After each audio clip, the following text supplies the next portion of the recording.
abilities to ensure collective defense. And today, within hours of Russia's unleashing its assault, NATO came together and authorized an activation of response plans. This will enable NATO's high readiness forces to deploy and when and where they are needed to protect our NATO allies on the eastern boundaries of Europe.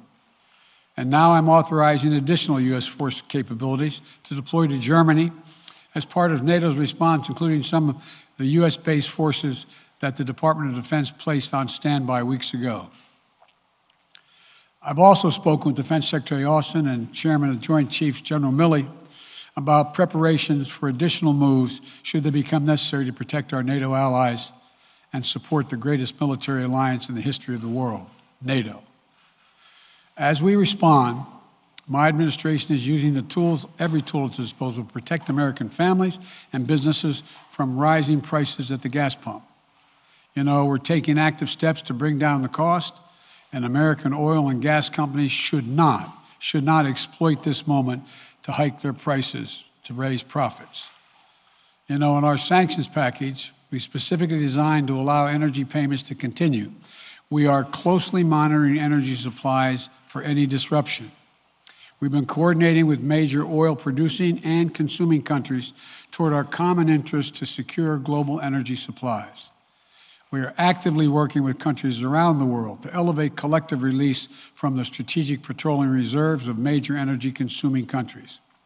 And the United States will release additional barrels of oil as conditions warrant. I know this is hard and that Americans are already hurting. I will do everything in my power to limit the pain the American people are feeling at the gas pump. This is critical to me. But this aggression cannot go unanswered. If it did, the consequences for America would be much worse. America stands up to bullies. We stand up for freedom. This is who we are. Let me also repeat the warning I made last week. If Russia pursues cyber attacks against our companies, our critical infrastructure, we are prepared to respond. For months, we've been working closely with the private sector to harden our cyber defenses, sharpen our ability to respond to Russian cyber attacks as well.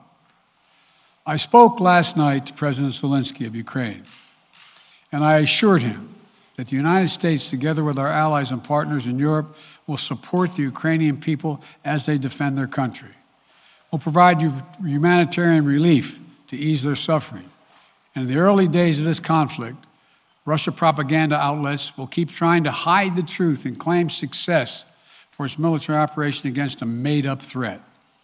But history has shown, time and again, how swift gains in territory eventually give way to grinding occupations, acts of mass civil disobedience, and strategic dead ends. The next few weeks and months will be hard on the people of Ukraine. Putin has unleashed a great pain on them, but the Ukrainian people have known 30 years of independence. They have repeatedly shown that they will not tolerate anyone who tries to take their country backwards. This is a dangerous moment for all of Europe, for the freedom around the world. Putin has committed an assault on the very principles that uphold the global peace. But now, the entire world sees clearly what Putin and his Kremlin allies are really all about. This was never about a genuine security concerns on their part.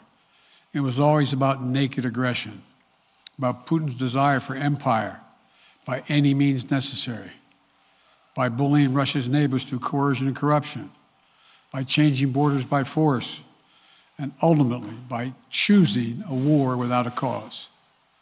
Putin's actions betray his sinister vision for the future of our world, one where nations take what they want by force. But it is a vision that the United States and freedom-loving nations everywhere will oppose with every tool of our considerable power. The United States and our allies and partners will emerge from this stronger, more united, more determined, and more purposeful. And Putin's aggression against Ukraine will end up costing Russia dearly, economically and strategically. We will make sure of that. Putin will be a pariah on the international stage. Any nation that countenances Russia's naked aggression against Ukraine will be stained by association. When the history of this era is written, Putin's choice to make a totally unjustifiable war on Ukraine will have left Russia weaker and the rest of the world stronger. Liberty, democracy, human dignity, these are the forces far more powerful